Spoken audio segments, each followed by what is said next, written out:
estava de Covid, Vanessa corrigiu todas as redações. Aí, ela disse que já colocou nas pastas, né, Vá? Já coloquei desde quarta. Eu tinha começado a corrigir na terça, mas eu nem avisei nada, porque senão ia ficar todo mundo, a minha não chegou e tal. Aí eu terminei de corrigir na quarta de manhã e deixei tudo disponível. Depois que eu deixei disponível, algumas pessoas me procuraram falando que não estavam encontrando. Aí, só para reforçar, porque a gente já falou isso, nós pegamos lá no início, né, das aulas, a gente mostrou como que acessa, como que envia e tudo certinho. Aí, qualquer coisa, se alguém tiver dúvida, tá na descrição dos grupos, lá nos links. É só clicar que já vai direto para a pasta. Então, tá tudo lá já disponível, todos corrigidos. Aí, a gente está esperando porque Luiz ainda não nos deu um retorno sobre como que vamos fazer com a monitoria. Então, alguém mandou lá no grupo perguntando se já estava marcando essa semana, mas a gente ainda não conversou com o Luiz, porque depende muito, assim, da questão dos simulados, que dia que a gente não marca da cabeça, não, sabe? A gente sempre conversa com o Luiz antes. E como estava de recesso, nós não tivemos ainda a chance de conversar com ele. Mas eu acho que até semana que vem, né, agora que Mata convidada, aí vai ficar meio complicado reunir essa semana. Eu tô de atestado até quarta, na verdade. Pois Mas aí... eu tô dando aula, né? Só que o atestado vai até quarta. Mas eu tô dando porque é online. Na verdade, eu tô notificada que eu não posso sair de casa até quarta. Ô, gente, nem pra descer e levar o lixo. Eu fui levar o lixo. Você viu a hora que eu te mandei mensagem, né, Val? Eu fui levar o lixo 1h da manhã para não correr o risco de encontrar com ninguém. E descendo pela escada e passando álcool nas maçanetas. Porque, né? E de máscara e tal, para descer com o lixo, porque minha vizinha, Dona Erli, ela já é mais velha, tadinha, muito de medo. Entendi. Aí, nem pegar no elevador, não tem coragem, que é tudo de metal, né? Em metal fica, né, muito tempo. Mas é isso. Nas maçanetas. Se alguém não tiver encontrado alguma coisa assim, pode me mandar a mensagem. Mas se vocês olharem lá na pasta, eu coloquei até, assim, pasta por tema. Redação 1, 2021. Aí a próxima a gente coloca redação 2 e tá salvo pelo nome. Então fica fácil de achar. E as aulas gravadas, galera, eu não sei se vocês repararam, mas aí no plural, quando vocês vão na sala digital suas de redação, já aparece aí vocês vêm aqui no Maestro, aí na aula digital aparece, deixa eu achar aqui como é que chama certinho. Aparece bem assim para vocês, ó. Material complementar, aí temas, teorias, tal, correções comentadas, aí tem os temas, dentro desses temas tem todos os temas. Aulas gravadas, eu acho que aí depois tem pastas de correções, formulários, envio das redações, e nós vamos mandar todos os formulários aí também, além da descrição dos grupos, e monitoria de redação, que vocês ainda não receberam, vocês devem receber... não, vocês vão receber hoje, 9h45, o grupo de monitoria, né, para quem ainda não recebeu, para quem ainda não está no grupo.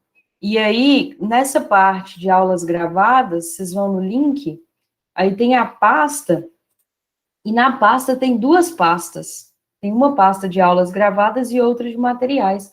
Lá tem todos os materiais que a gente passou até agora, separadinhos, bonitinhos, que Vanessa deixou para vocês.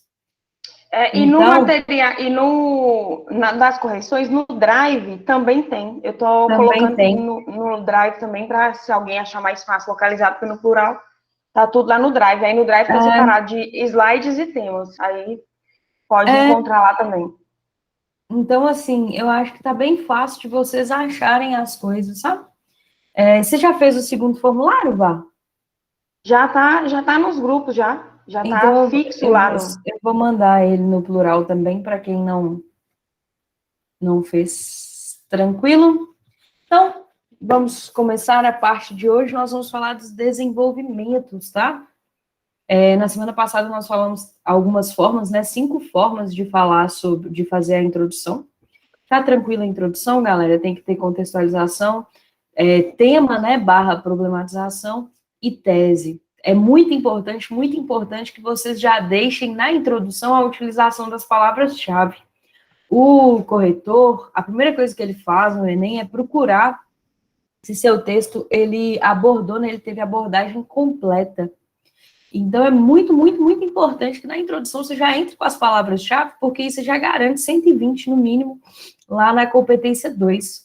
E aí, depois disso, ele vem procurando, né, o repertório sociocultural e se o repertório é produtivo.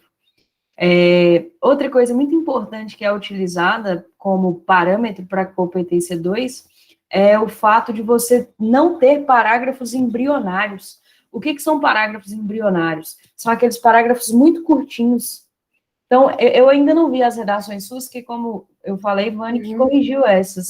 Mas eu não sei, Vá, se tem alguma com parágrafo muito curtinho, de 2, 3, 2, 3 linhas. É isso que eu queria falar, Mar.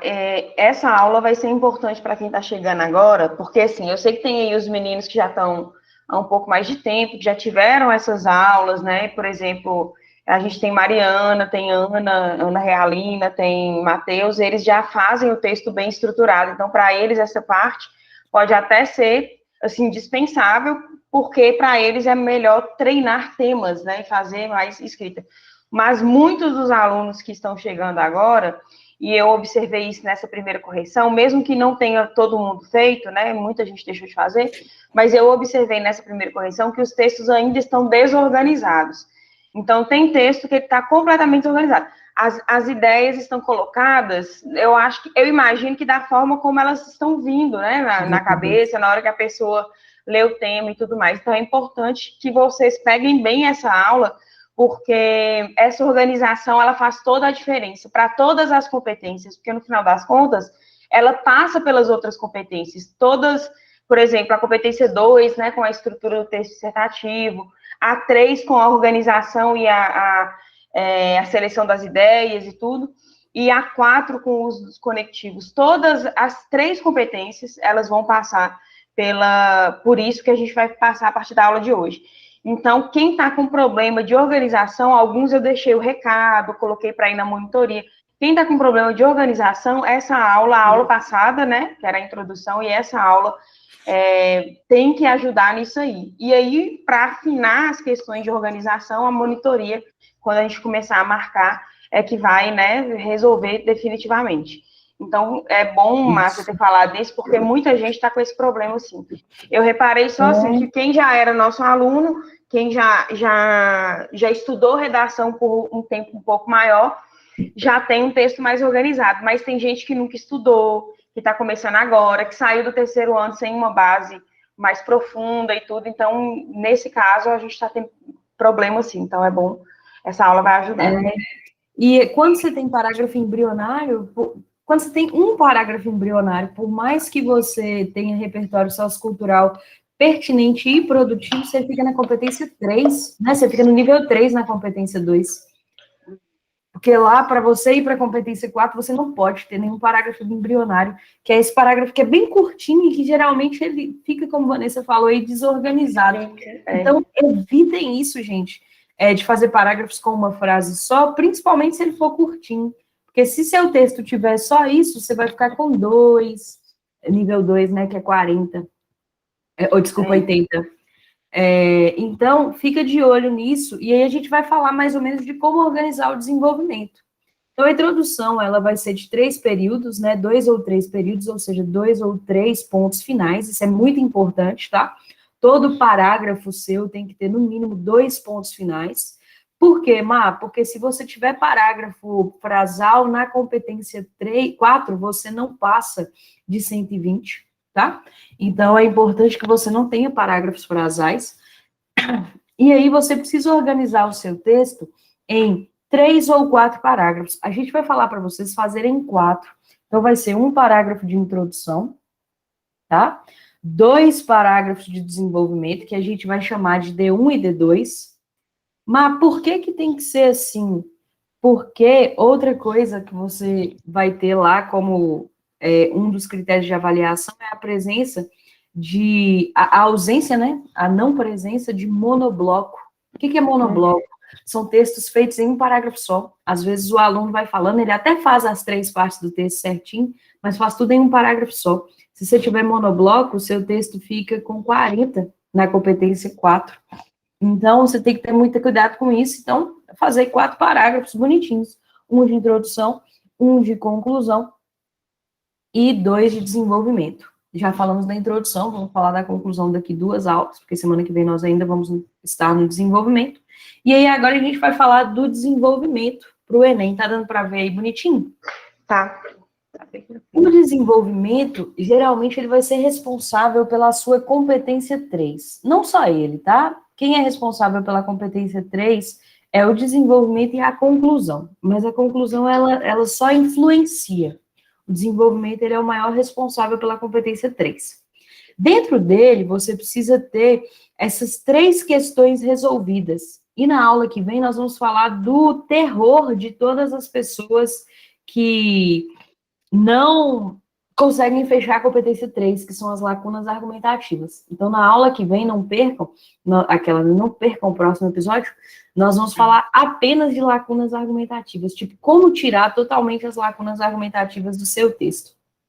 Porque, gente, o corretor, ele faz assim, ele viu que você está dentro do tema, beleza.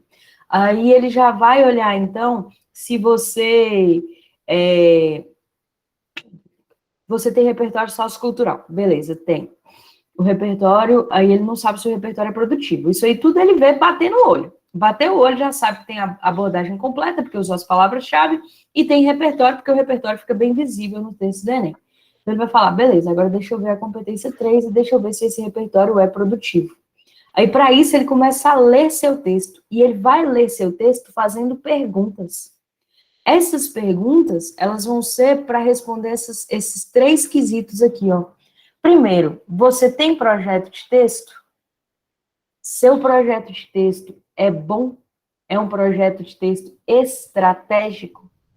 Além do seu projeto de texto ser estratégico, ele tem lacunas argumentativas?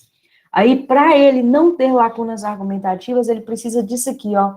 Informações, fatos, argumentos, opiniões em defesa de um ponto de vista. Seu ponto de vista é aquela tese que você colocou na introdução. Então, todos os seus parágrafos do desenvolvimento, eles vão estar ali para quê? Para defender a tese que você apresentou na introdução. E aí você vai pensar, então tá, se ele tem informações, fatos, argumentos e opiniões, ele tem projeto de texto, eu percebi o que o aluno está fazendo, o texto anda, o texto tem progressão, aí eu vou perguntar, esse texto apresenta estratégias argumentativas? E aí nós vamos falar um pouco sobre o que são essas estratégias argumentativas hoje e quais são os principais planos de texto. Na aula que eu falava... Só para reforçar uma coisa aqui, é outro problema que eu encontrei. Ô, gente, vocês vão reparar que após as correções, pelo menos no início do ano, né, a gente sempre gosta de dar algumas, na aula, né, alguns retornos coletivos, né, estão errando muito isso, sem, obviamente, né, expor individualmente o aluno, porque aí ele vai na monitoria e resolve. Mas quando a gente vê um erro acontecer em mais de uma redação, a gente fala na aula. Isso está acontecendo muito, tal coisa está acontecendo muito, né? Porque aí já pode esclarecer para outros alunos também.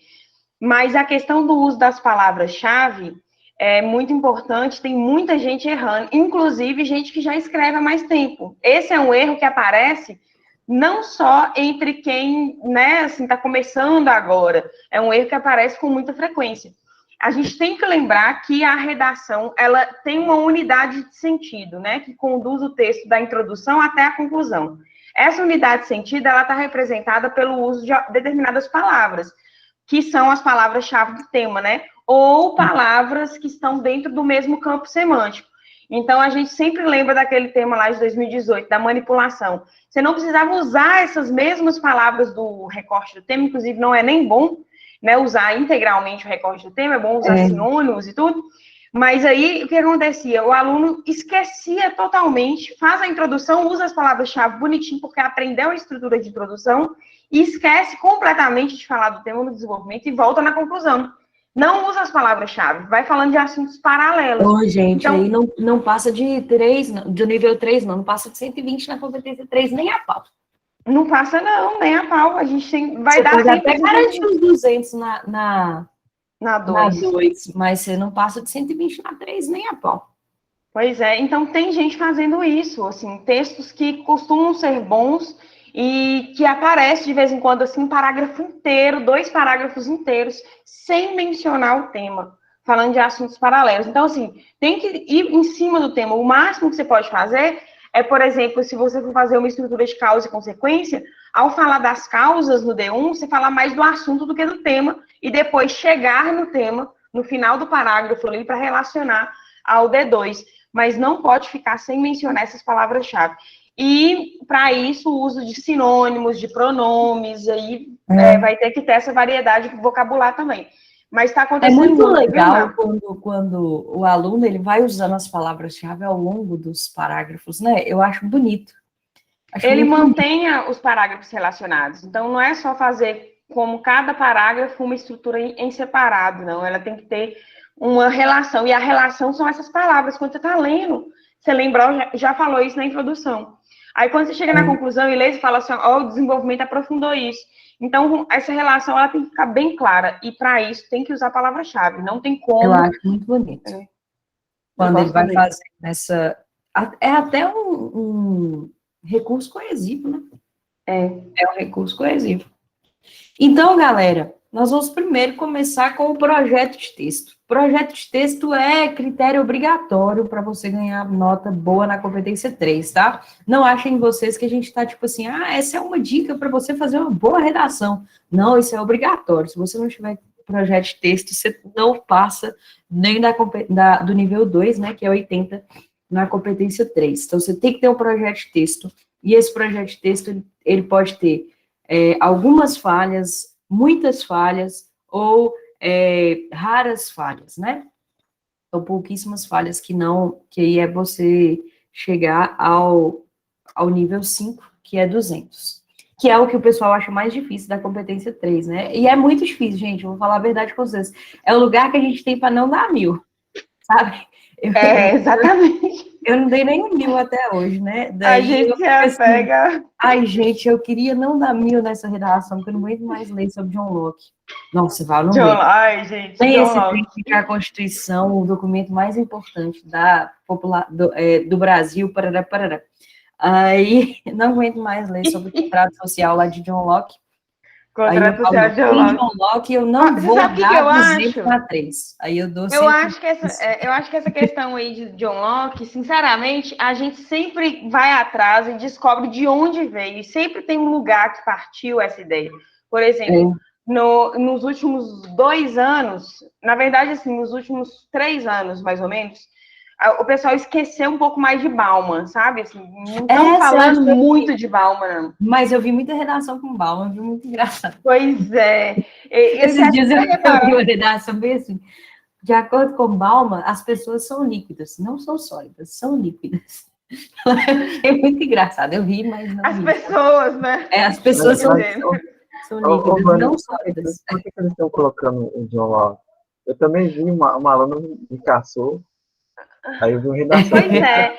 A gente ainda não descobriu de onde que saiu o John Locke, mas quando é assim, porque, por exemplo, ó, Tem algum quando modelo. tem algum modelo, quando o povo cismou com Immanuel Kant, a educação, o ser humano é aquilo que a educação faz dele. Quando cismaram com isso, eu descobri que foi um vídeo da Débora Aladim, que ela falou sobre frases que você podia decorar e levar para a redação, e ela usou essa frase. Aí todo mundo começou a usar, a galera da escola usando, todo mundo citando Immanuel Kant. Depois veio Immanuel Kant e Bauman, eles eram contemporâneos, né, nesse uso excessivo aí. Aí agora, no ano passado, foi Thomas More. Em 2019, 2020, muita gente usando Thomas More. Aí a gente foi procurar na internet e descobriu que tinha um modelo nesses sites aí, tipo Galo da Redação, Hora da Redação, sei lá, um trem assim. Tinha um modelo de um texto que não tinha nada a ver, era um trem tipo meio ambiente.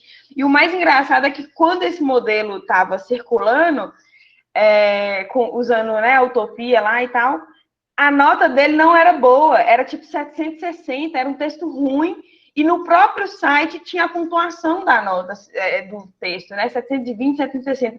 Não é uma nota tão boa, você consegue passar disso tranquilamente fazendo um texto autoral, né? E aí um texto com nota ruim, o povo copiava, gente, vou copiar, vai lá na nota 1000, pelo menos, né? E copia direito. Mas aí, exatamente, essa estrutura de John Locke agora, assim, pegou de um jeito. Ai, gente, eu não aguento mais. Aí eu Ninguém não tá dou aguentando. 200, nem a pau, dou 160. Colocou John Locke, eu não dou 200. Modernidade líquida, o mais engraçado é que ele tem, tipo assim, uns 6, 7 livros usando a expressão líquida, né? Que eu acho E as insuportável para pessoas mim. são líquidas, não são sólidas. Eu acho engraçado, porque o povo reduz uma obra grande, que, assim, apesar de que eu não gosto, ele é um filósofo, né?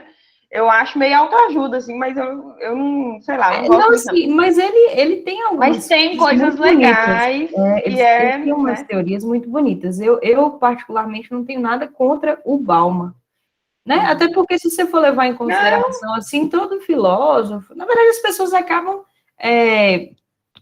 a sociedade, por si só, ela não evolui muito, né? Então, as pessoas acabam meio que repetindo algumas teorias, mas com novos nomes, com novas é visões, isso né? que eu ia falar, ele não traz nada de novo. Nada de Mas novo, isso. só Mas criou um traz de termo uma forma, dele. uma forma que não deixa de ser bonita, de acordo com Não, alguns livros dele, eu não sou contra Bauman, contra o não. Bauman. Na verdade, eu gosto muito dessa filosofia pop, assim, que eu acho que dá uma democratizada, sabe? Ele usa uma linguagem E ele é tranquila, qualquer um engraçadinho, consegue ler. Era, né, a coitado? carinha Deve estar dele revirando no caixão, o povo usando tudo para ele é líquido, não sei o que é líquido. E não tem nada a ver, né? A teoria é muito mais complexa que isso. complexo. Mas, enfim, isso é mania de copiar coisa da internet. Não dou conta, Aí, não. gente, a gente vai passar para vocês alguns, entre aspas, modelos de projeto de texto, mas sempre sem deixar para vocês esses repertórios, essas coisas prontas. Por quê? Porque, na verdade, gente, não existe um repertório pronto, viu? Ainda mais, ó, você imagina, um corretor do Enem, ele corrige 100 redações por dia. É a cota que ele tem para corrigir. Se ele lê dessas 100 redações, 80 com John Locke, você pode ter certeza que nenhuma dessas redações vai tirar 1000, entendeu? Porque o cara ele tá cansado de ler isso, ele não aguenta mais, entendeu? Outra coisa que eu tenho visto muito nas redações é o uso do conquanto errado. Quando a gente chegar na competência 4, eu vou falar disso. Porque o povo está usando conquanto como se fosse portanto, e conquanto é igual a embora, né? Então, é preciso ter muito cuidado com isso. E como que eu escolho o projeto de texto, Mar? A gente escolhe o projeto de texto a partir do tema, tá? Da leitura do tema. A gente colocou aqui os 3 principais projetos de texto, porque eles são os que cabem em qualquer tema. Era de novo para eu fazer, mas eu fico morrendo de preguiça, mas era para eu fazer 3 textos, um de causa e consequência, outro de importância e desafios, e o outro de problema-solução desse tema de hoje. Mas eu fiquei com preguiça. Mar, só esse comentário de Anne aí, a gente até fez um post no Instagram, porque uma aluna falou bem assim, uma aluna do terceiro ano, né?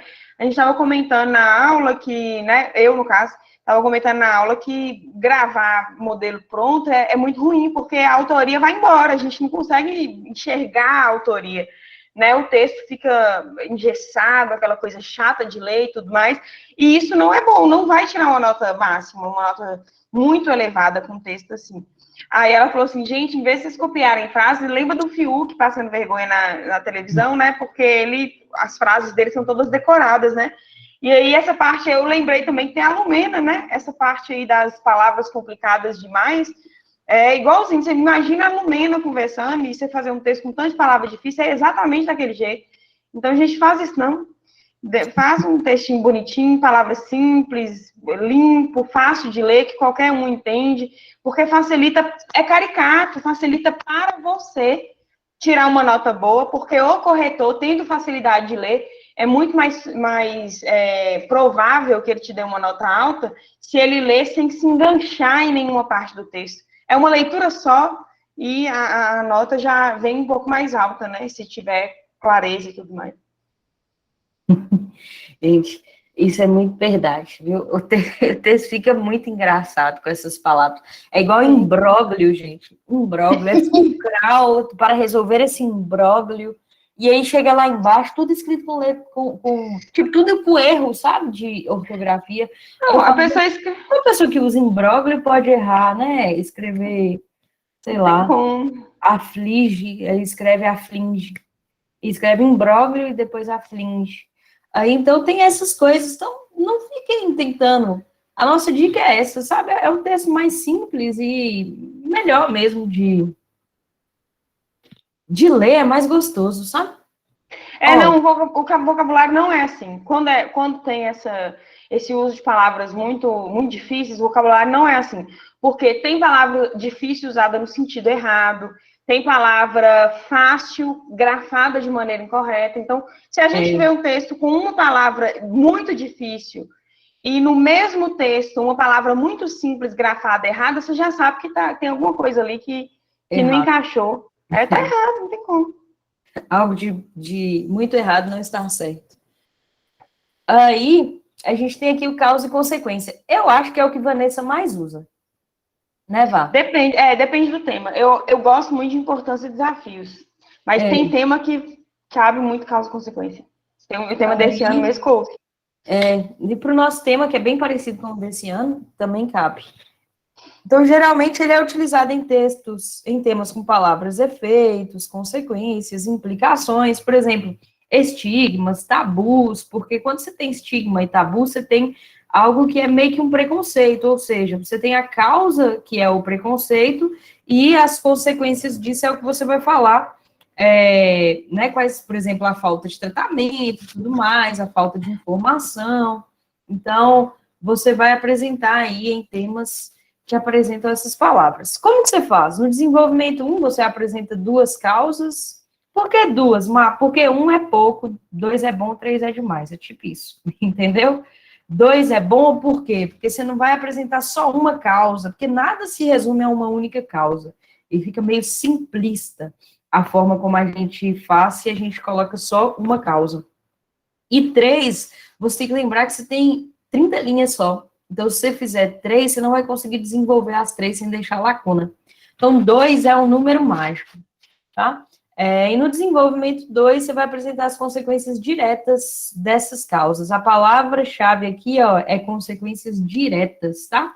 Você não fique tentando ir muito longe, não, e tudo mais. Vai para as consequências diretas. Então, falta informação, falta tratamento, qual a consequência direta disso? Entendeu? Tem um preconceito em cima, por exemplo, o texto de apoio 2 do tema do Enem, era um texto sobre a questão da internet, né, imposição de padrões. Eu lembrei do tema do filtro, Vá, que a gente passou no curso. A gente passou. Tem muito a ver com o que a gente passou, essa questão. Inclusive, o repertório que a gente deu foi Dilema das Redes, tinha muita gente citando. Então, essa questão da internet, essa imposição de padrões, né, e tudo mais, então, seria uma causa, poderia aparecer no D1. E a consequência, qual que seriam? Esses estigmas, né, associados às doenças mentais e tudo mais, a falta de procura, né, eu acho que pelos estigmas as pessoas passam a não procurar o diagnóstico, não levam a doença e o tratamento a sério, e isso tem uma série de consequências, né? Inclusive, o texto 3 falava das perdas econômicas como consequência disso. E aí, geralmente, o conectivo que vai iniciar o D2, porque sempre, seu desenvolvimento 2 precisa começar com o conectivo, tá? Sempre. Mas é obrigatório? É obrigatório. Se eu não começar, o que vai acontecer? Você vai ganhar 160 na competência 4. Então, comece sempre seu D2 com o conectivo. Então, consequentemente, com efeito, como consequência, em decorrência disso, que é o que eu acho mais bonito, conectivo de consequência nesse caso, Bruno.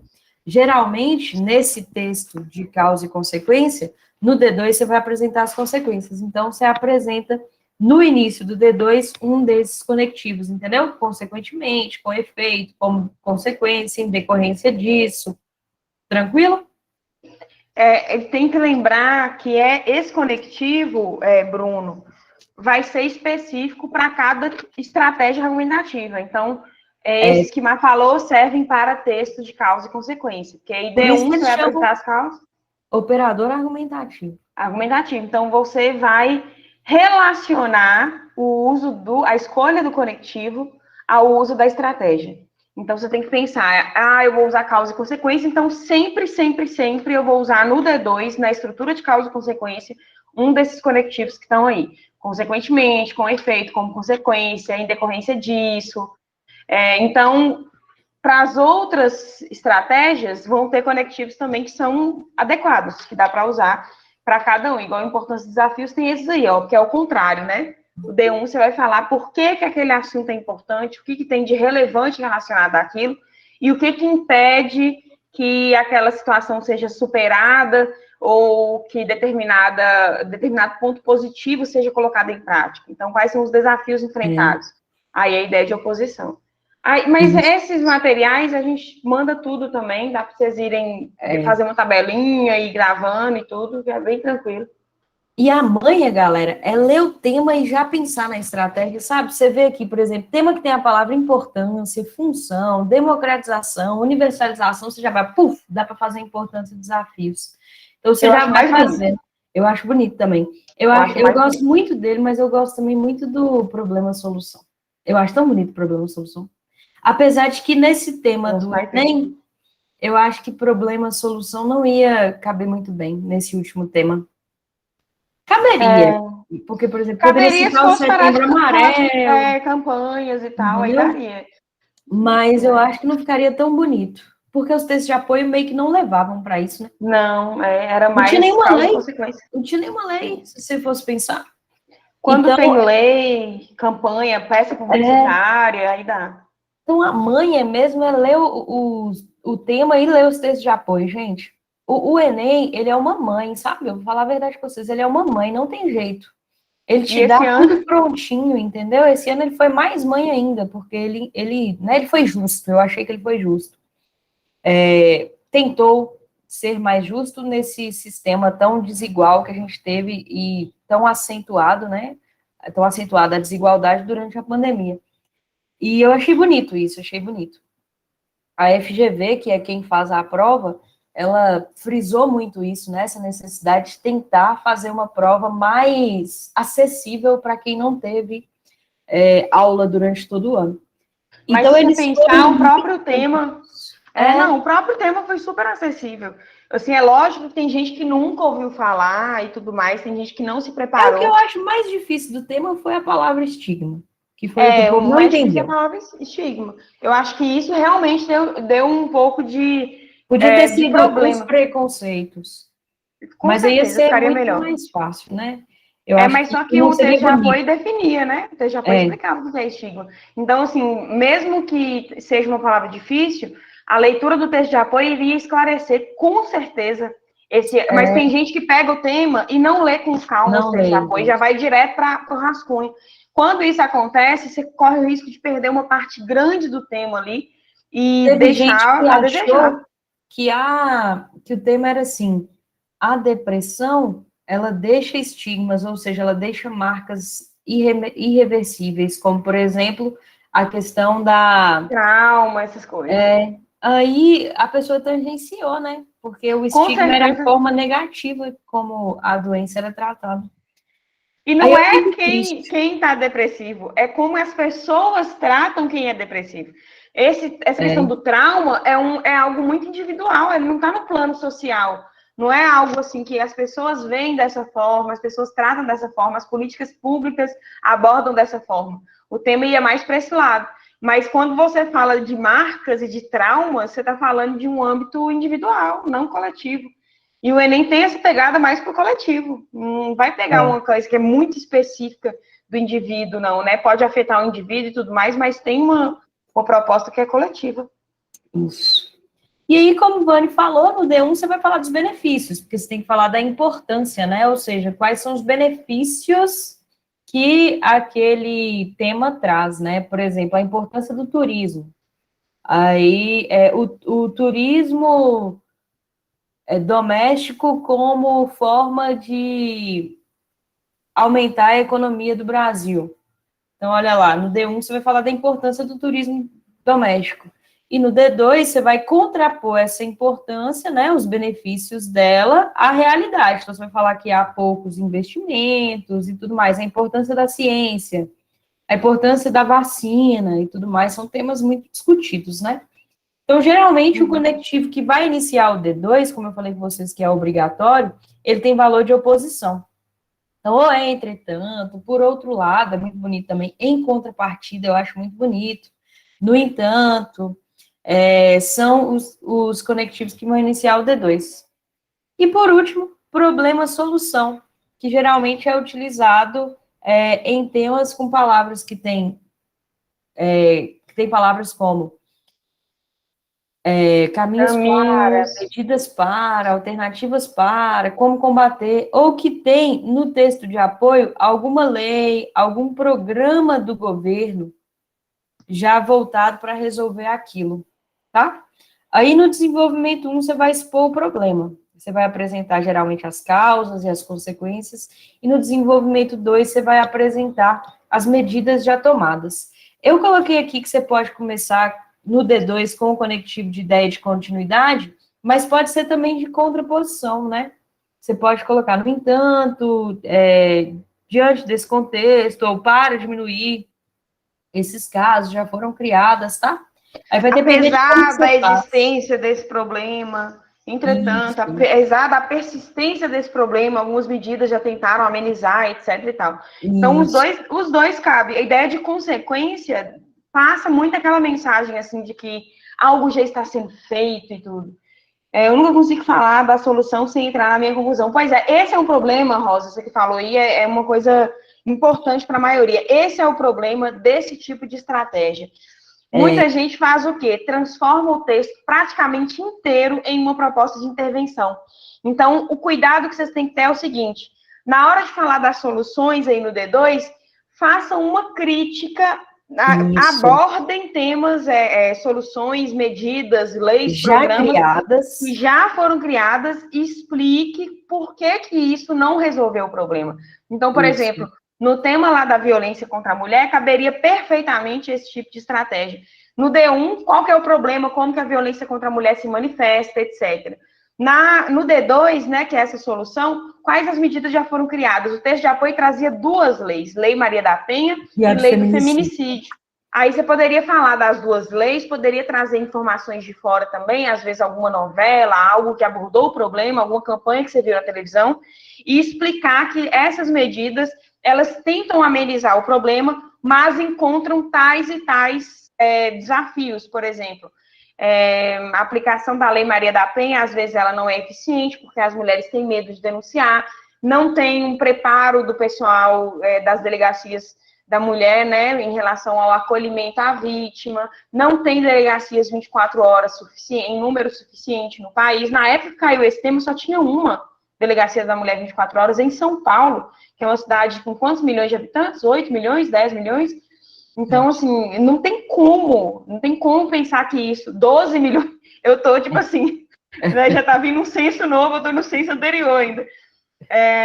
Mas, enfim, quando for assim, para você não entrar na sua conclusão, você precisa, porque senão seu texto perde em estrutura, você precisa apontar os erros das soluções já adotadas, entendeu? Isso, os desafios que você consegue. Porque, na verdade, a sua conclusão vai ser resolvendo esses desafios. Então, vamos supor que seja lá, né, vou dar um spoiler aí, o tema de hoje, que é sobre o HIV. Aí, vamos supor que dos desafios seja a falta de no caso vai ser homogeneidade na informação, que ela não chega da mesma forma a todos os lugares. Aí, a sua proposta de intervenção vai ser o quê? Difundir essas informações, principalmente nas periferias e tudo mais. E aí, é exatamente isso que a Vanessa falou, apresentar as medidas já criadas para combater o problema, as falhas que tais soluções apresentam e o que falta para que elas sejam eficientes. E aí, Às vezes eu empolgo e não sei solucionar. E acaba que você perde na 3, né, Mar? Porque sua proposta de intervenção meio que fica simplista perto do problema que você apresentou. Isso é muito legal, porque isso... Eu gosto muito do fato da competência 3 ser influenciada pela conclusão, porque ela mostra muito, assim, a capacidade mesmo do aluno ter projeto de texto, sabe? Que ele faz tudo pensado. Gente, mas aí você tem que ter a esperteza, a maldade de selecionar problemas que você consegue resolver, que foi isso que a Mariana falou, e principalmente não colocar problemas demais, porque senão seu texto vai virar uma lista de problemas sem explicar. Então, escolha ali 2 pontos, um ponto que se articula ao outro, para não ficar também 2 pontos isolados, né? Então, por exemplo, eu posso colocar que não há delegacias em número suficiente, somada ao despreparo dos profissionais que atuam nesses espaços, né, no acolhimento à mulher. Isso vai gerar uma falta de, como se diz, uma falta de vontade de denunciar e tudo mais, falta de segurança para a denúncia. A conclusão vai girar tudo em torno de uma ideia só, que é melhorar a estrutura de recursos humanos como um todo e a estrutura física desses espaços, né? Permitir que haja um maior número de delegacias com pessoal preparado para isso. Então, eu tenho que ter essa maldade de pegar assuntos que estão, assim, muito próximos para apontar como problema, porque eu consigo dar uma solução só. Aí, às vezes, eu pego uma solução completona, assim, ó, coloco lá na conclusão uma solução bem completa, com os 5 elementos bem explicados, e quando você vai ver, só tem uma solução, mas abarcou tudo que foi falado lá no desenvolvimento. Então, a ideia é essa, é você pensar na seleção do argumento para o desenvolvimento, já com a estratégia da conclusão, né? É muito bonito isso, o texto que faz isso. Então, agora essa parte, né? Informações, fatos, argumentos e opiniões em defesa de vista. São recursos utilizados para sustentar os argumentos. Eles podem ou não estar presentes no texto de apoio, tá? Para você saber se você fez isso, você vai responder a 3 perguntas em cada um dos parágrafos do desenvolvimento, ou seja, em D1 e D2. Você vai responder as 3 perguntas. O que eu penso, que é a sua opinião. Por que eu penso, que são os argumentos e as informações. Então, você vai justificar. E você vai comprovar o que você pensa por meio das estratégias argumentativas. Essas estratégias argumentativas não precisam necessariamente ser repertório. Elas podem fazer parte do texto de apoio. Então, por exemplo, vamos supor que fosse aquele tema lá do Enem. E aí o aluno falasse, né, o que ele pensa é que as doenças mentais, elas são muito nocivas para a sociedade como um todo. Aí ele vai concordar, ele vai justificar, desculpa, ele vai falar, ponto. Isso porque elas, tarará, tarará, tarará. Aí ele vai comprovar como? Mostrando o dado lá do texto de apoio das perdas econômicas decorrentes das doenças mentais, né? Ou do afastamento das atividades laborais, que é a segunda doença mais incapacitante no mundo. Então, você pode utilizar as estratégias argumentativas, tanto do texto de apoio, quanto o próprio repertório. Então, você vai responder essas 3 perguntas. O que eu penso, por que eu penso e como comprovar o que eu penso. Terminou seu parágrafo, lê o parágrafo e vê se você respondeu essas 3. Se você respondeu, tá tudo ok. E aí, você vai usar as estratégias argumentativas, que são os recursos utilizados para sustentar os argumentos, tá? Eles podem ou não estar presentes no texto de apoio, como eu falei com vocês. São 3 que são os mais utilizados nos textos do Enem. A gente pegou isso daquela cartilha lá que eles soltaram dos corretores, né, do tema do cinema. Então, são os 3 mais utilizados no Enem, que é o argumento de autoridade, que eu acho que é o mais utilizado, o argumento de prova concreta e tem estado na moda o argumento de ilustração. Eu gosto muito, mas eu acho que as pessoas usam de forma indevida muitas vezes, que foi o caso de Vanessa falar que Coringa é o novo Bauman, né? Eu não vi quase nenhum texto que citou Coringa que tivesse... Que citou certo, né? Que citou certo.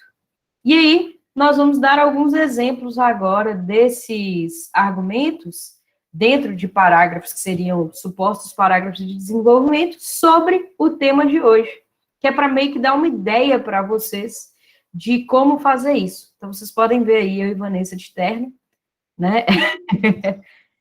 Lá vem o spoiler. Então, É verdade, Mari andou contra. então, o argumento de autoridade. O que é o argumento de autoridade? Ele vai fazer alusões ou recorrer a citações de personalidades, de saber reconhecido sobre o tema em questão. Né? Isso confere ao texto uma maior credibilidade, pois o ancora no depoimento de um especialista. Eu quis colocar Michel Foucault porque, geralmente, todos os temas que eu vejo que colocam argumentos de autoridade nunca usam uma pessoa que é realmente autoridade no assunto. E não tem, assim, eu não vejo por que não fazer isso, por exemplo, eu não vejo por que não citar uma pessoa que estude HIV, mas eu entendo que às vezes você não sabe uma pessoa que estuda todos os assuntos.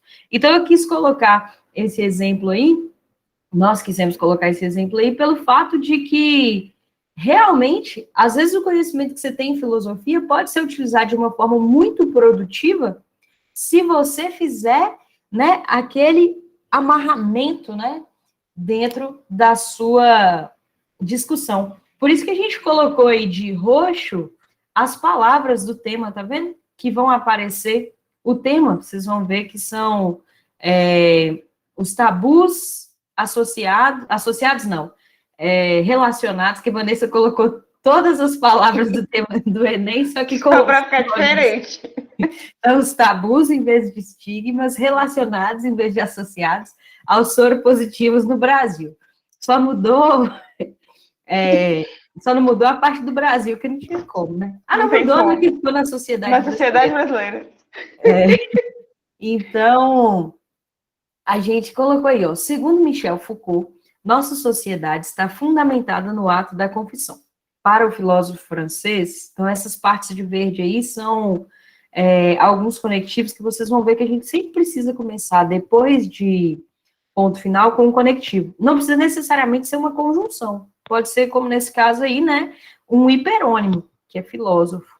Então, segundo Michel Foucault, nossa sociedade está fundamentada no ato de confissão. Para o filósofo francês, a prática, né, da confissão, que é outro sinônimo aí, se desligou da religião e se embrenhou pela sociedade, seja na medicina, seja na justiça, seja nas relações interpessoais, tornando-se dessa maneira, uma forma de controle.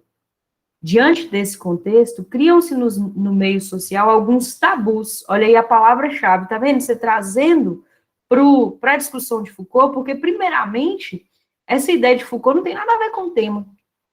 Se você for pensar, não tem nada a ver com o tema. Você poderia olhar, e se a pessoa tivesse parado ali, ela seria um repertório que não seria nem pertinente. Mas aí o aluno consegue transformar o repertório em pertinente e em produtivo, olha lá. Diante desse contexto, criam-se no meio social alguns tabus que são, de certa forma, responsáveis por mensurar o valor dos indivíduos. A exemplo dos estigmas que envolvem os soropositivos no Brasil. Então ele está falando da questão de confissão, por quê? Porque ele acha que há essa ideia de valor, ou seja, de controle social. Como consequência, são reproduzidos discursos preconceituosos que colocam os portadores de HIV na condição de réus. Aí, tá vendo a ideia de confissão? Que devem se confessar para serem punidos ou perdoados, o que acaba por reforçar no imaginário social a ideia de que a AIDS deve ser vista e julgada pelo crivo da moral e da religião, em vez de ser tratada como um problema de saúde pública. Que eu acho que é a principal causa, né, o principal problema, né, desses estigmas, que é essa ideia das pessoas associarem o HIV ainda a um discurso punitivo, a um discurso moralista ou até mesmo religioso, para tratar um problema que é um problema de saúde pública. Então, você pode, em poucas linhas, Igor, foi feito em poucas linhas, viu? Acredite. A gente faz tudo no caderno antes, acho que são 9 linhas desse parágrafo. A gente faz, assim, claro que são letras pequenas, mas legíveis. Mas geralmente fica grande no computador, mas não fica na vida real, né, Vá? Super cabe. A gente faz no caderno antes. Mas assim, é um parágrafo pensado, né? Muito pensado. Eu sei que a condição do Enem é uma condição que talvez não te dê nem tempo para você pensar dessa forma.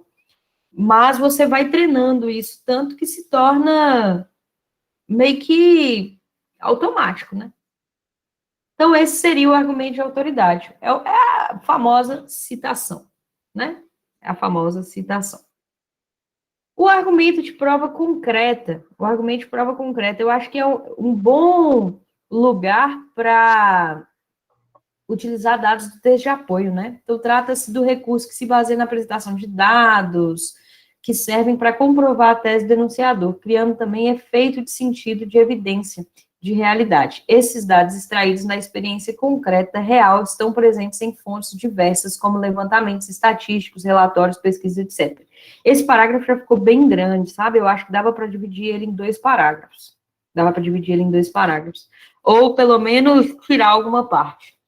Acho que ele ficou com 10 linhas, 11 linhas. Então, o Brasil foi, por muito tempo, o modelo mundial do combate do HIV, devido à garantia de tratamento gratuito dos pacientes nos hospitais públicos e ao fornecimento de coquetéis de medicamentos pelo SUS. No entanto, nos últimos anos, o país tem apresentado índices alarmantes que contradizem tal título, uma vez que, segundo o estudo da UNAIDS, em 2018, as novas infecções por HIV chegaram a 53 mil, um acréscimo de 21% com relação a 2010. Isso se deve, dentre outros fatores, a um certo silenciamento sobre a AIDS no que diz respeito às ações de prevenção à doença em nosso país, as quais, além de sofrerem redução e ocorrerem de forma esporádica por meio de campanhas sazonais, ainda são baseadas em ideais conservadores, muitas vezes marcado por visões preconceituosas que associam a doença aos chamados grupos de riscos, como a comunidade LGBTQIA+, e os usuários de drogas. Só de colocar aí LGBTQIA+, já gasta um tantão, né? Mas, então, eu acho, por exemplo, dava para tirar um pouco, você poderia colocar só o acréscimo de 21%, dava para tirar a questão de que as campanhas esporádicas são sazonais, né, porque é meio que redundante, porque se é esporádica, é sazonal. Nesse caso, é repertório, Bruno, porque não está no texto de apoio. É um dado da UNAIDS mesmo, que a gente pesquisou. Então, não está no texto de apoio porque é repertório. Mas poderia estar, é repertório porque não está no texto de apoio. Mas se estivesse no texto de apoio, não seria. Se fosse sem dado, você falasse assim, uma vez que, conforme a UNAIDS, o Brasil tem apresentado índices alarmantes que contradizem tal título, já contaria como repertório. Só de você citar a UNAIDS. Entendeu? Mas a gente gosta de colocar o nome, o importante das citações é a fonte. Entendeu? O importante das citações é a fonte. Então, por exemplo, o que faz aquilo ali ser repertório é o NIGHTS. Se não tivesse colocado o NIGHTS, já vou colocar comida para você. Se não tivesse colocado o NIGHTS, aí não seria repertório. O importante mesmo é a fonte. Tranquilinho? Então, vamos lá. O último aí, que é o argumento de ilustração. Gente, essa revista em quadrinho, né? Porque romance gráfico é só um nome bonito para falar de HQ. Mas é muito bonito esse texto, gente, é muito bonito. Então, argumento, ilustração, ele é quando você vai colocar um exemplo, né, que ilustra, ou seja, uma alusão histórica, uma manifestação artística, pode ser livro, filme, série, música, etc., ou exemplos que deem esteio e sustentação ao ponto de vista defendido. Aí, esse romance gráfico, ele está todo na internet, vocês encontram o PDF dele todo, e ele é muito bonito, tá? Graphic novel, exatamente. Então, no romance gráfico Pílulas Azuis, do escritor suíço Frederick Peters, a personagem Katy, ao se referir aos preconceitos que sofria por ser soropositiva, afirma que a ignorância leva ao medo. De maneira análoga à realidade representada no livro, no Brasil, a falta de informação é uma das principais causas da ineficácia das políticas de combate ao HIV e tem como consequência a intolerância e o aumento dos novos casos de infecção.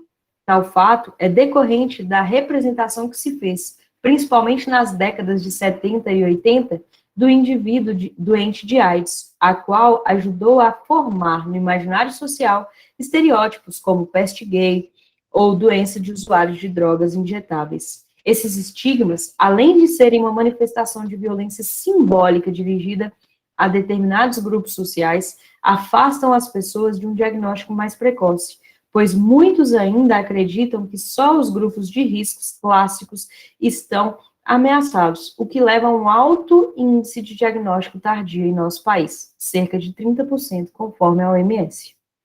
Então, esse seria um projeto de, talvez, problema-solução, né? Porque você vê que já apresenta o problema todo no D1. Uma vez a Alan eu lembrei disso aqui, uma vez a Alan deu uma aula sobre HIV e tinha um dado do Ministério da Saúde que dizia que quase 40%, acho que era 38% da população brasileira hoje acredita que a AIDS tem cura. Isso por causa do tratamento e da falta de diálogo sobre isso, né, de campanhas mais eficientes. Você falou desses 30% aí do diagnóstico tardio, tem essa outra situação. Eu acho que eu tenho até hoje o slide de Alan, vou dar uma procurada. Manda para os meninos. Vou dar uma procurada, porque tinha muito dado, muita informação específica da área da saúde, que era bem interessante. Se eu encontrar, eu mando para vocês. Isso. E aí, galera, deu para vocês pegarem um pouco cada um dessas estratégias argumentativas, deu para ver? A gente fez questão de colocar aqui só desenvolvimentos, porque a gente está falando de desenvolvimento, por isso são parágrafos maiores. Mas você pode utilizar essas estratégias para contextualizar também, tá? Na introdução. Aí você vai fazer algo bem mais brando, né? Porque a introdução ela é bem menor que o desenvolvimento. Mas então deu para pegar certinho, né? Aí agora a gente vai passar para vocês alguns repertórios. O tema é esse. Vocês vão ler os textos de apoio bonitinhos. Depois que a gente terminar essas aulas, aí a gente passa a dar um direcionamento maior de como fazer os temas, né, Vá? Tipo, dando dicas para vocês de qual projeto. Mas, inicialmente, é bom que vocês treinem esses 3 projetos de texto. Então, para que vocês estejam, primeiro, para que vocês saibam com qual que vocês têm mais contato, e depois para vocês, né, com mais afinidade, e depois para que vocês tenham domínio dos 3 e possam colocar qualquer um deles.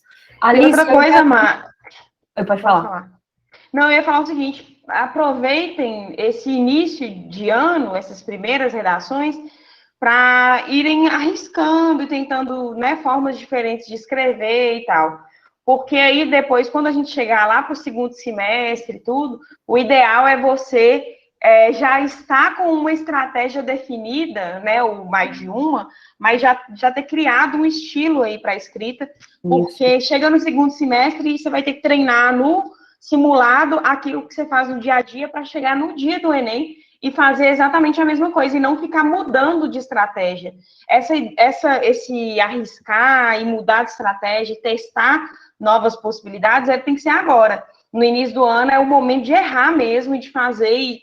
Eu vou tentar argumento de autoridade, eu não consigo falar de argumento de autoridade, eu prefiro citação não, argumento de ilustração, ou talvez conceito, né? Então você vai encontrando sua forma de escrever aí nesse início de ano. Porque eu depois quase sempre uso de ilustração, né? Por causa da literatura. Sempre tem algum livro que fala. E eu sempre uso ou da história, da filosofia, eu sempre uso de autoridade, mas com o estilo de cada um, sabe, gente?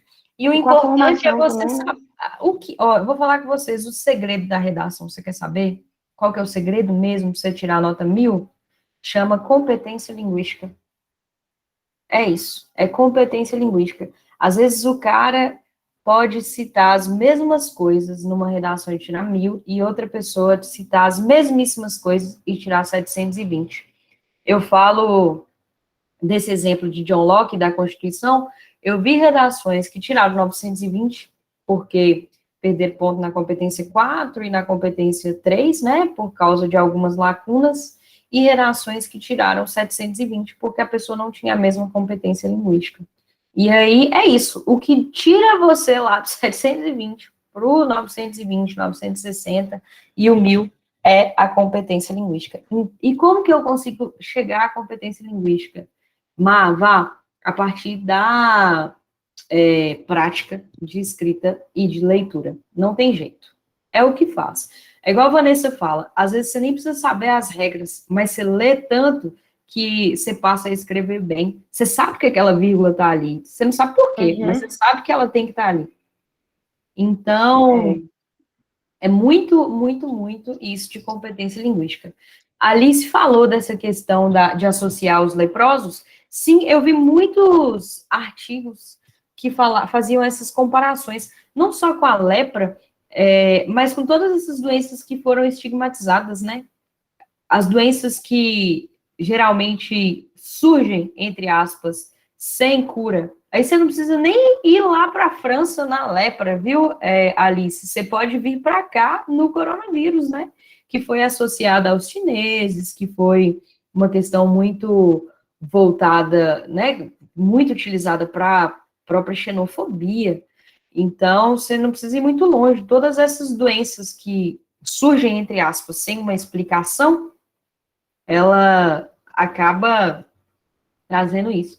Então, a gente está dando indicações de leitura em todas as aulas, Bruno, é muito importante ler. Na aula passada, a gente falou para vocês lerem Olhos d'Água, né? Foi nossa indicação. Olhos d'Água, de Conceição Evaristo. Tem o PDF, você tem o PDF, não tem? Tem, eu acho que eu mandei no grupo, mas eu posso mandar de novo. Acho que você mandou só no ano passado. Manda esse ano, aí a gente vai fazendo isso. Se vocês lerem as atualidades de Anderson todo dia, já ajuda demais. Anderson manda muita coisa boa. E, assim, eu vejo que muita gente não lê. O artigo de jornal, ele tem um ponto positivo para a redação, porque a redação é um texto citativo argumentativo. A literatura, ela tem uma flexibilidade maior no uso da linguagem, que faz com que, por exemplo, a Conceição Evaristo, ela vai enriquecer no campo do repertório sociocultural e das ilustrações que você usa. Mas quem tem problema com linguagem, o texto de jornal, se você for esperto e for associando as ideias e o uso do vocabulário, te ajuda nesse ponto. Então, cada tipo de leitura vai trazer um benefício, né?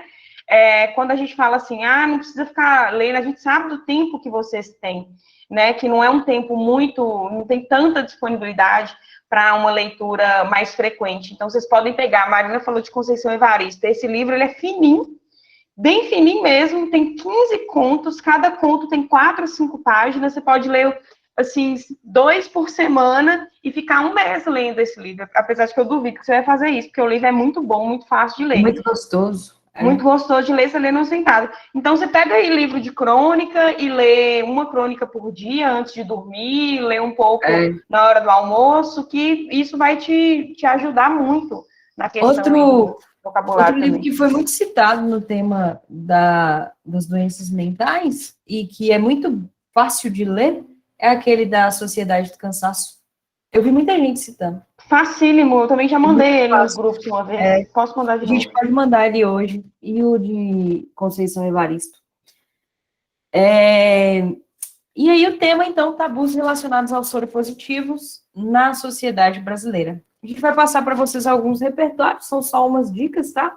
O primeiro aí é essa questão de que o Brasil oferece um excelente programa de tratamento da AIDS, tá? Ele já foi, durante anos, modelo mundial, hoje não é tão mais por causa desses altos índices de novas infecções, né? O Brasil passou a ser o maior responsável pelos índices de AIDS da América Latina. Então, isso é muito preocupante, porque sempre foi modelo no tratamento e na prevenção. E aí, o Brasil oferece um excelente programa de tratamento, e desde que foi aprovada a lei número tal, né, que garantiu a distribuição gratuita de medicamentos aos pacientes, a expectativa de vida desses subiu e a qualidade de vida também. É daí que vem essa visão que a Vanessa falou aí, que 38% da população acredita que a AIDS já tem cura.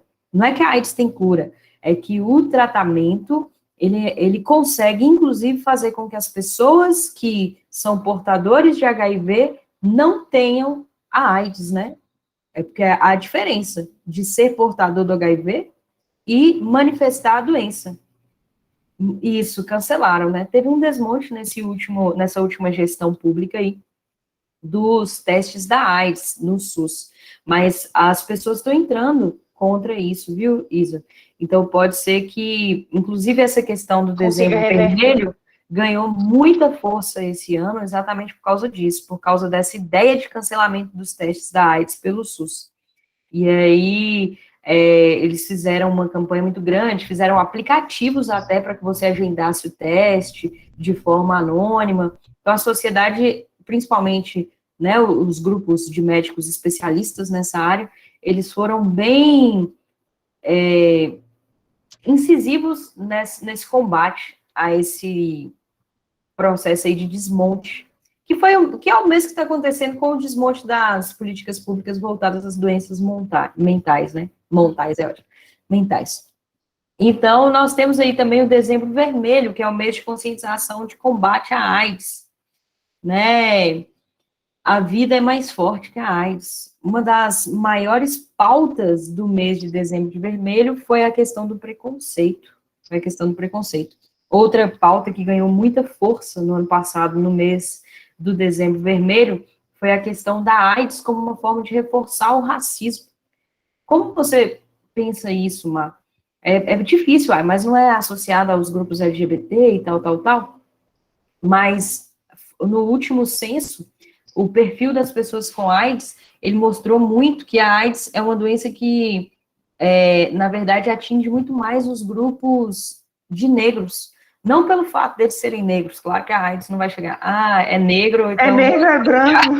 Né? Mas essa questão de eles não terem o mesmo acesso à informação, por causa da desigualdade social, não terem o mesmo acesso à informação e ao tratamento e à prevenção. Então, eles têm lutado, né, a luta do Dezembro Vermelho foi tratar a AIDS como também uma doença relacionada à desigualdade social.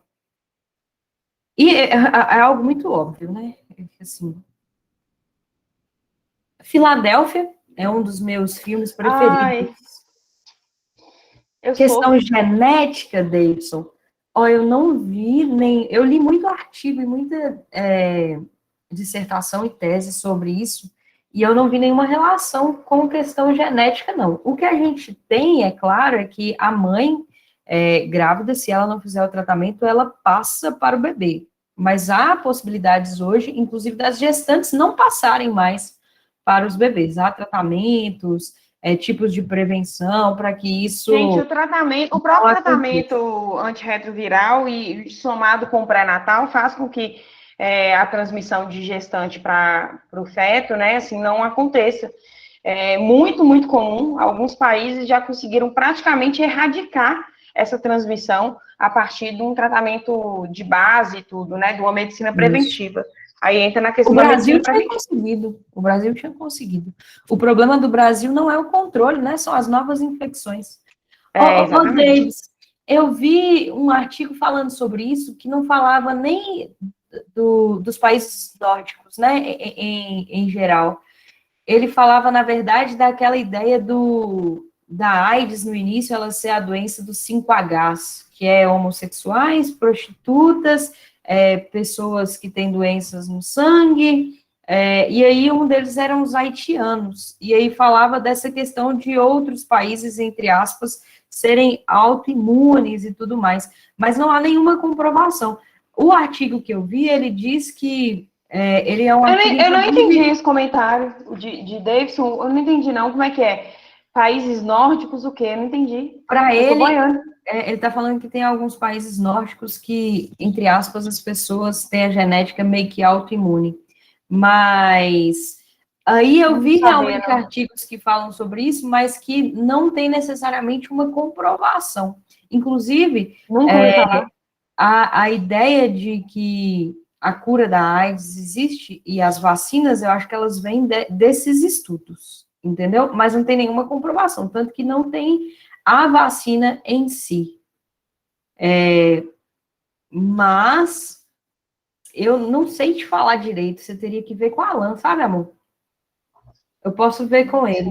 Mas o que eu vi foi essa questão de ser associada aos haitianos exatamente por causa dessa discussão de autoimunidade de outros povos. Mas aí o artigo que eu vi era um artigo muito voltado para a questão do preconceito, entendeu? Então falava, na verdade, como uma questão de xenofobia com os haitianos. Então, eu não sei se era o viés, porque era um artigo da análise do discurso, não era da biologia em si. Não vou falar. Eu só sei que a questão da medicina preventiva fez com que Cuba fosse o primeiro país a erradicar a transmissão de uma... Erradicar mesmo, chegar a nível zero a transmissão de mãe para filho. Né? Agora, eu não sei em relação a essa questão de, sei lá, países nórdicos, eu não sei nem o que é autoimune. Para mim, autoimune era doença autoimune, que tem, tipo, lúpus e tal. Não sei o que essa expressão quer dizer na biologia, mas eu achava que era doença autoimune. Mas é isso, doença autoimune é isso. Né? Igual eu tenho a psoríase, é autoimune. Aí você faz o teste do fã. Mas o filme Filadélfia tem na Netflix, tá, gente? É um dos melhores filmes que eu já vi. Ele vai contar a história, com Tom Hanks e com Denzel Washington. E o filme, ele vai contar, então, essa história do Tom Hanks, que trabalhava nessa firma, ele era um advogado muito famoso, e aí ele contrai o HIV, e por causa disso, quando ele começa a dar os sinais, ele é mandado embora. E aí ele vai contratar esse advogado, que é o Joey Miller, que ele é muito engraçado, porque as questões dos preconceitos, elas são evidenciadas, principalmente pelo fato do advogado ser negro e ser completamente homofóbico, né? Então, ele vai vendo essa questão do preconceito associado também às pessoas soropositivas. Então, tem também o menino, aquele bonitão, gostosão, que o Almodóvar adora, Antônio Bandeira, também, ele é o parceiro do Tom Hanks, né? Então, é um filme muito legal. Aí, o texto Pílulas Azuis, vocês conseguem achar na internet, tá vendo? Ó, a priori, o HIV não faz sofrer. Aí, é claro que faz, psicologicamente. O paradoxo faz sofrer. É uma doença física que toca no que há de mais intangível no ser humano, o amor. E ela gera aleijados no amor. Maria Eugênia colocou aí, é só imune no caso. Por isso que eu fiquei confusa com essa questão aí de autoimune, porque eu também sempre ouvi isso, que o HIV é uma doença imune, né? Ela ataca o sistema imunológico e tal. Ela não é autoimune porque ela é adquirida, né? Isso. Não sei, eu sou de humana, gente. Ah, então aí, tá vendo? Tá vendo? Deixa. Você me confundiu aqui, o povo vai ficar achando que eu sou tapada. Não, mas autoimune é isso mesmo. Porque para mim tinha essa diferenciação. A autoimune é a doença que geralmente ela é genética, né? Ela tem muito fator hereditário, essas coisas. E a AIDS como uma doença adquirida. É isso.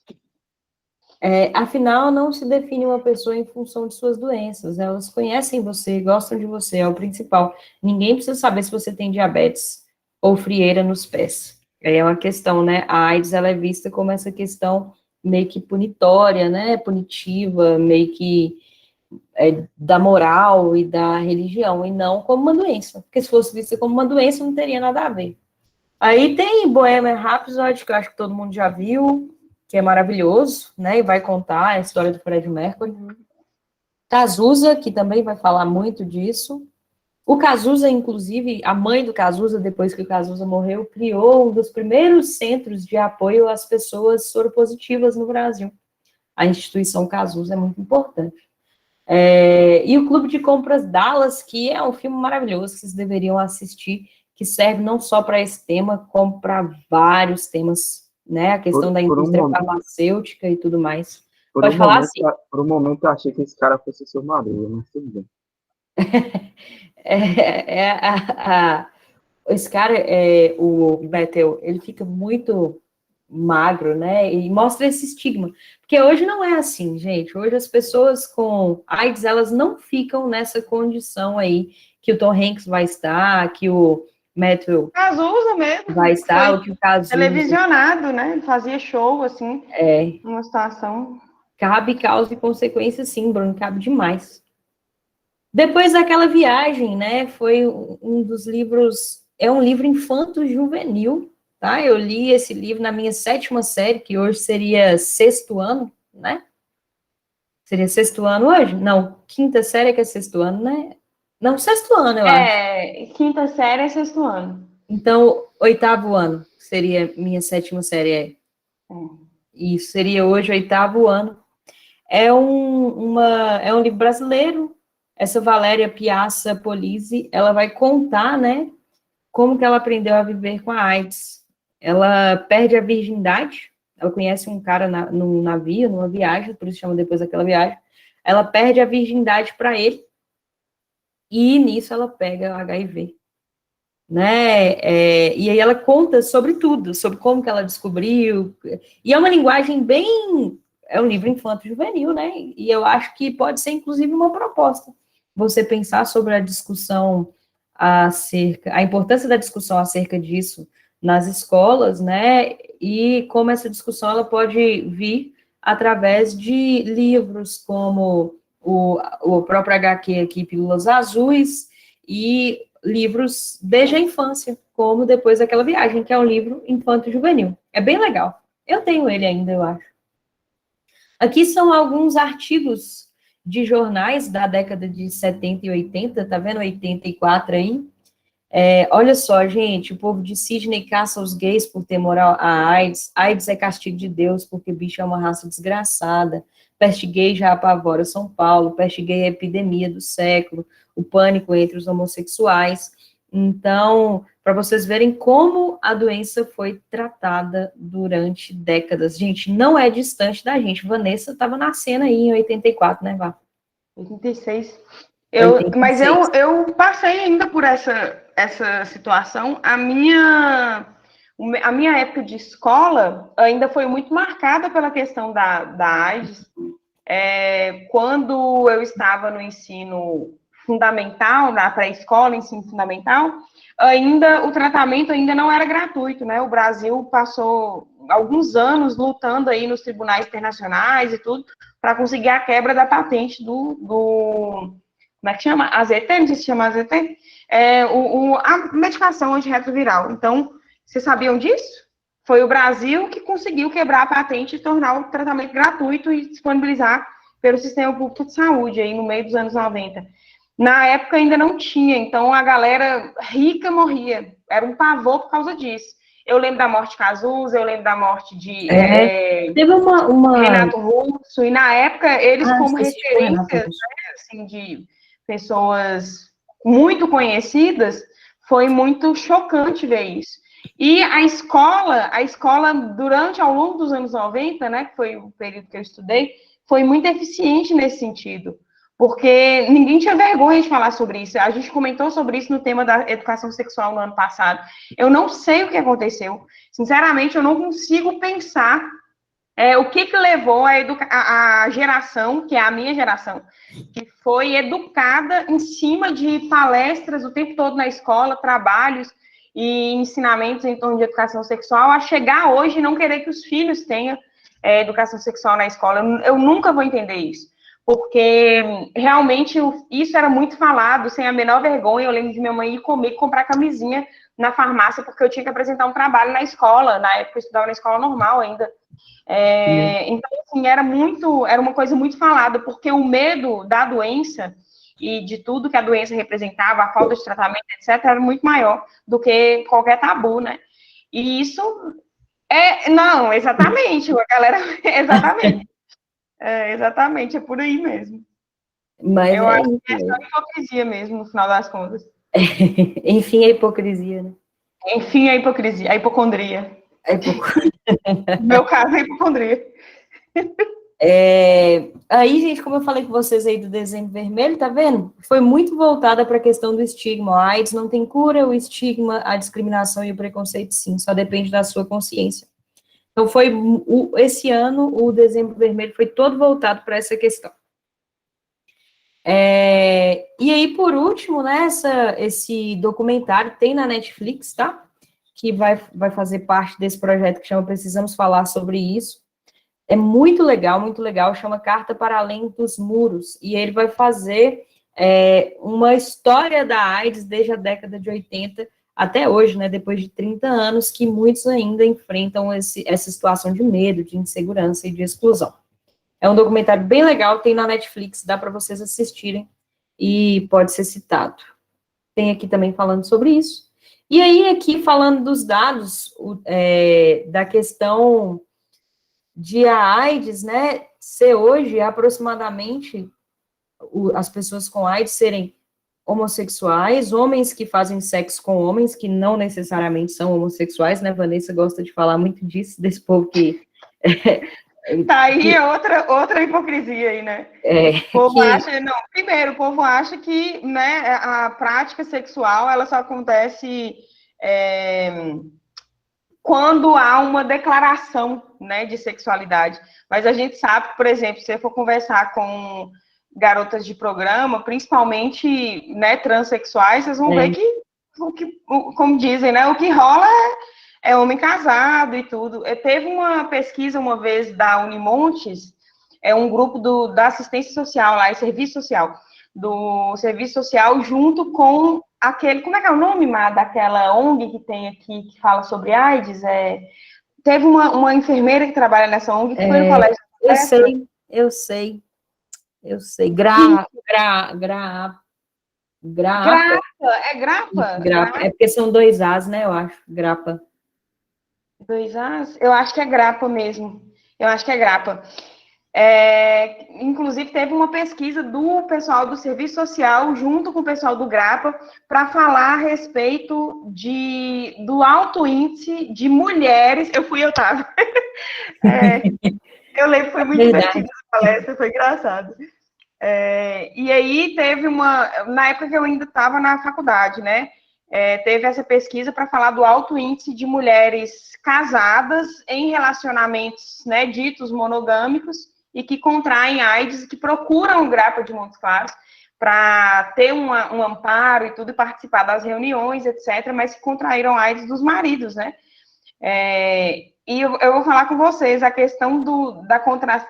Alan vai saber falar mais do que isso, mas se contrair AIDS enquanto uma figura masculina, né, no ato sexual considerado heterossexual é muito difícil, né? É mais difícil do que outras práticas sexuais, mas enfim. Então, nessas horas, a gente vê que a questão ninguém pode ficar sabendo, né? Mas o que está acontecendo por aí acontece. Ou pode fazer de tudo, desde que ninguém saiba. E aí vai falar dessa questão dela estar associada à desigualdade social. É um artigo da Carta Capital bem legal, depois vocês dão uma olhada. E aqui vai falar, a exclusão social historicamente sofrida pelos negros e pardos é agora escancarada pela epidemia do HIV. Demonstra que nesse grupo, assim como a população trans, os direitos básicos muitas vezes não chegam e a informação sobre educação e saúde também não. Para combatermos a epidemia, o debate moralista que julga hábitos sexuais, escolhas e existências precisa ser ultrapassado. É necessário, para além do atendimento, do acolhimento e não estigmatização, entender a epidemia como um problema de saúde pública associado à desigualdade social e que depende da diminuição dessas diferenças, para terminar. Então... só uma última recomendação, tem a série Pose também, da que fala sobre exatamente o primeiro surto de AIDS nos Estados Unidos, né? Tem muito a ver com o Clube de Compras Dallas, né? Tá na mesma época, mais ou menos. Isso. Então é isso, galera. Espero que vocês tenham gostado. É um tema que eu gosto muito, o tema do HIV. Eu tenho Pode mandar um poema, vários amigos que têm HIV e que hoje vivem muito bem. Oi, Si, pode? Claro. Vocês falaram do dezembro vermelho. Tem um poema que fala assim: os meses ganharam cores. É lindo. O tempo se tornou um arco-íris. Até a próxima, jovens. Sivaldo, ele tem uns haikais, né? Seriam haikais, né? São de 3 versos. Eles são pequenos, né? Porque ela tá acabando aí. Você arrasa, assim. Você pode me mandar os poemas que eu coloco nos slides, se você quiser. Eu vou te mandando os temas antes e a gente coloca. Não tá bom. Tchau. Mais bonitinho. Tchau, gente. Beijos. Deixa eu tirar a gravação aqui.